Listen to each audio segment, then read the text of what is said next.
ಯಾಕೋ ಅಯೋಧ್ಯೆಯ ವಿಚಾರ ಒಂದು ಕಡೆಗಿದ್ರೆ ಅಯೋಧ್ಯೆಗೆ ಸಂಬಂಧಪಟ್ಟಂತ ವಿಚಾರಗಳು ಕರ್ನಾಟಕದಲ್ಲಿ ಮಾತ್ರ ರಾರಾಜಿಸ್ತಾ ಇವೆ, ವಿಕೋಪಕ್ಕೂ ಹೋಗ್ತಾ ಇದೆ, ಇನ್ನೊಂದು ಹಂತಕ್ಕೆ ಹೋಗುವಂತಹ ಸಂದರ್ಭಗಳು ಕೂಡ ಕಾಣಿಸಿಕೊಳ್ತಾ ಇದೆ.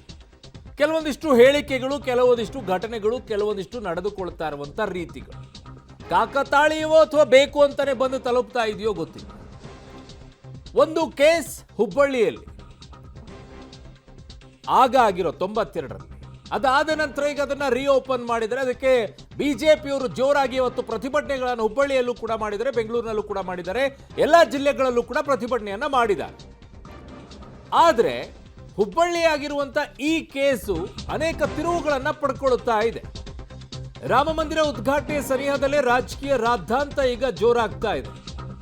ಹುಬ್ಬಳ್ಳಿಯಲ್ಲಿ ಕರಸೇವಕರ ಬಂಧನ ಮಾಡಿದ್ದು ಬಿಜೆಪಿ ಬೀದಿಗಿಳಿದಿದೆ.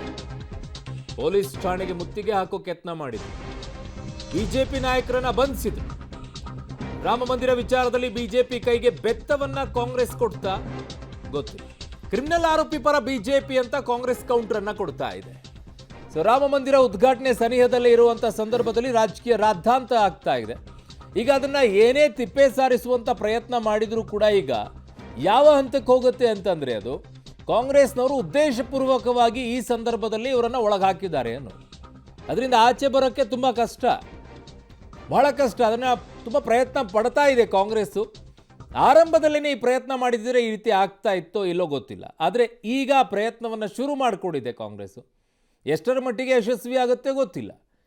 ಜನರ ವಿಚಾರದಲ್ಲಿ, ಜನರ ಭಾವನೆಗಳ ವಿಚಾರದಲ್ಲಿ ಹೋದಾಗ ನೀವು ಅದಕ್ಕೆ ಏನೇ ಸಬೂಬನ್ನು ಕೊಟ್ಟರೂ ಕೂಡ ಏನೋ ಒಂದು ಕೊಡ್ತಾ ಇದ್ದಾರೆ ಅನ್ನುವಂಥ ಪ್ರಶ್ನೆಗಳು ಉಟ್ಕೊಳ್ಳುತ್ತೆ, ಹೇಳಿಕೆಗಳು ಬರುತ್ತೆ. ಸೊ ಇವತ್ತಾಗಿರೋದು ಹುಬ್ಬಳ್ಳಿಯಲ್ಲಿ ಪೊಲೀಸ್ ಠಾಣೆಗೆ ಮುಂದೆ ಗಲಾಟೆ ಆಯಿತು, ಮಾತಿನ ಚಕಮಕಿ ಆಯಿತು, ವಾಗ್ವಾದ ನಡೀತು. ಇವತ್ತು ಎನಿ ಕಂಡೀಷನ್ ಅವ್ರನ್ನ ಸಸ್ಪೆಂಡ್ ಮಾಡಲೇಬೇಕು ಅಂತ ಪಟ್ಟು ಹಿಡ್ಕೊಂಡು ಕೂತಿದ್ರು. ಯಾರನ್ನ? ಇನ್ಸ್ಪೆಕ್ಟ್ರನ್ನ.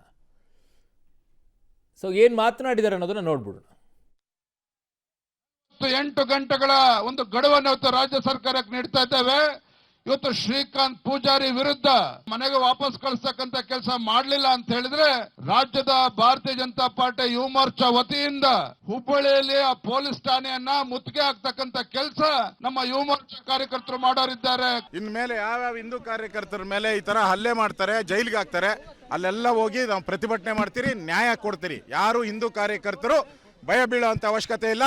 ನಿಮ್ ಜೊತೆ ನಾನಿದ್ದೀನಿ, ಇಡೀ ಬಿಜೆಪಿ ಇದೆ, ಇಡೀ ಹಿಂದೂ ಸಮುದಾಯ ಇದೆ, ಯಾರು ಭಯ ಬೀಳಕ್ಕಾಗಲ್ಲ. ಈ ಗೊಡ್ಡು ಬೆದರಿಕೆ ಸಿದ್ದರಾಮಯ್ಯನವ್ರ ಗೊಡ್ಡು ಬೆದರಿಕೆ ಯಾರು ಬೆದರಲ್ಲ.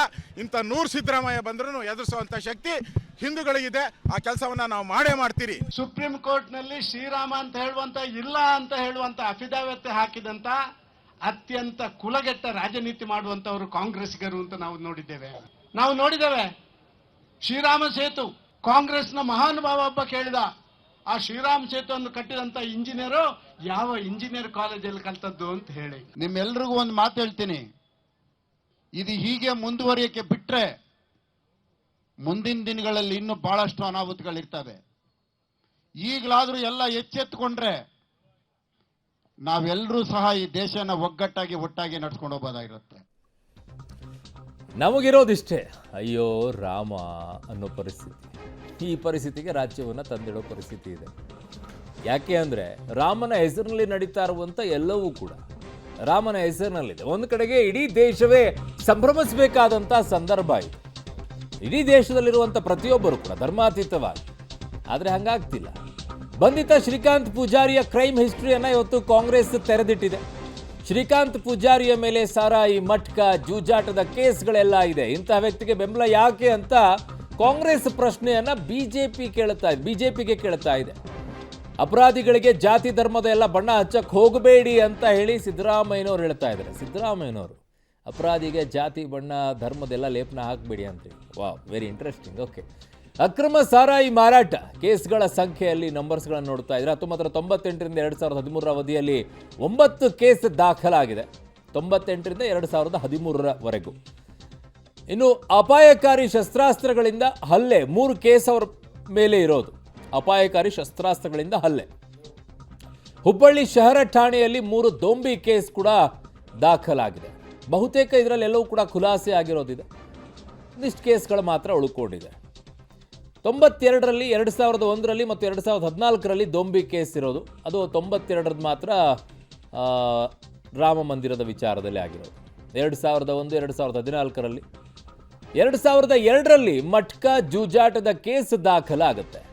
ಸರಿಯಾಗಿ ರಾಮ ಮಂದಿರದ ವಿಚಾರ ಆಗಿ 10 ವರ್ಷಗಳ ನಂತರ ಮಟ್ಕಾ ಕೇಸ್, ಜೂಜಾಟದ ಕೇಸ್ ಕೂಡ ದಾಖಲಾಗುತ್ತೆ. 3 ಮುಂಜಾಗ್ರತಾ ಕೇಸು 2004, 2009, 2018ರಲ್ಲಿ.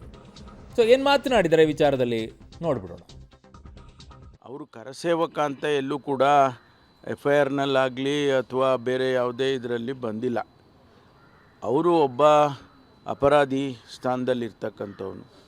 ಸುಮಾರು 16 ಕೇಸಸ್ಸು ಆತನ ಮೇಲೆ ಆಗಿರ್ತಕ್ಕಂಥದ್ದು. ಅದರಲ್ಲಿ ಕೆಲವೆಲ್ಲ ಬಿಡುಗಡೆ ಆಗಿದೆ. ಅಂಥವರಿಗೆ ಮತ್ತು ಕಾನೂನಿಗೆ ವಿರುದ್ಧವಾಗಿ ನಡ್ಕೊಳ್ತಾನೆ ಅನ್ನೋನಿಗೆ ಭಾರತೀಯ ಜನತಾ ಪಾರ್ಟಿಯವರು ಇಷ್ಟೊಂದು ಸಹಕಾರ ಮಾಡ್ತಾರೆ ಅಂದರೆ ಅವ್ರಿಗೆ ಏನಾಗಿದೆಯೋ ನನಗೆ ಗೊತ್ತಿಲ್ಲ. ನಾವು ಯಾರಿಗೂ ತೊಂದರೆ ಕೊಡುವಂಥ ಸಂದರ್ಭ ಇಲ್ಲ. ಪೆಂಡಿಂಗ್ ಇದ್ದ ಕೇಸಸ್ನ ಯಾರು ದೇಶಕ್ಕೆ, ರಾಜ್ಯಕ್ಕೆ ಅಗೌರವ ಕೊಡ್ತಾ ಇದ್ದಾರೆ, ಅಶಾಂತಿ ಉಂಟು ಮಾಡ್ತಾರೆ, ಅದಕ್ಕೆ ಕಾನೂನು ರೀತಿ ಮೊದಲಿಂದ ಕೂಡ ತೆಗೆದುಕೊಳ್ತಾ ಇದ್ದಾರೆ. ಇದು ಪಾಪ ಎಲೆಕ್ಷನ್ ಹತ್ರ ಬಂತು. ಈಗ 7 ತಿಂಗಳು ಒಂದು ಲೀಡರ್ ಆಫ್ ದಿ ಅಪೋಸಿಷನ್ ಮಾಡೋಕ್ಕಾಗಲಿಲ್ಲ. ಈಗ ಪಾಪ ನಾವೇನೋ ಭಾಳ ಬದುಕಿದ್ದೀವಿ ಅಂತ ತೋರಿಸ್ಕೊಳ್ಬೇಕು ಅಂತ ಪ್ರಯತ್ನ ಮಾಡ್ತಾ ಇದ್ದಾರೆ. ಅವ್ರು ಏನು ಬೇಕಾದ್ರೂ ಮಾಡ್ಕೊಳ್ಳಿ. ಪ್ರಜಾಪ್ರಭುತ್ವ ವ್ಯವಸ್ಥೆಯಲ್ಲಿ ಇವನ್ನೆಲ್ಲ ಕೂಡ ಜನ ಉತ್ತರ ಕೊಡ್ತಾರೆ, ನಾವು ಉತ್ತರ ಕೊಡ್ತೀವಿ. ತಾವೇ ಏನೋ ಮಂದಿರ ಕಟ್ಸಿರೋ ರೀತಿ ಮಾಡಿ ಅದರ ರಾಜಕೀಯ ಲಾಭ ಪಡಿಸ್ಕೊಳ್ತಿದ್ದಾರೆ. ಸೊ ಅದು ತಪ್ಪು. ಧರ್ಮನ ಆಗಲಿ ದೇವ್ರನ್ನ ಆಗಲಿ ಯಾವತ್ತೂ ಕೂಡ ಧರ್ಮಕ್ಕೆ ರಾಜಕೀಯಕ್ಕೆ ಉಪಯೋಗಿಸ್ಕೋಬಾರ್ದು. ಆ ಕೆಲಸ BJP ಅವರು ಮಾಡ್ತಿದ್ದಾರೆ. ಸೊ ಹಾಗಾಗಿ ಎಲ್ಲರೂ ಟೀಕೆ ಮಾಡ್ತಾ ಇದ್ದಾರೆ.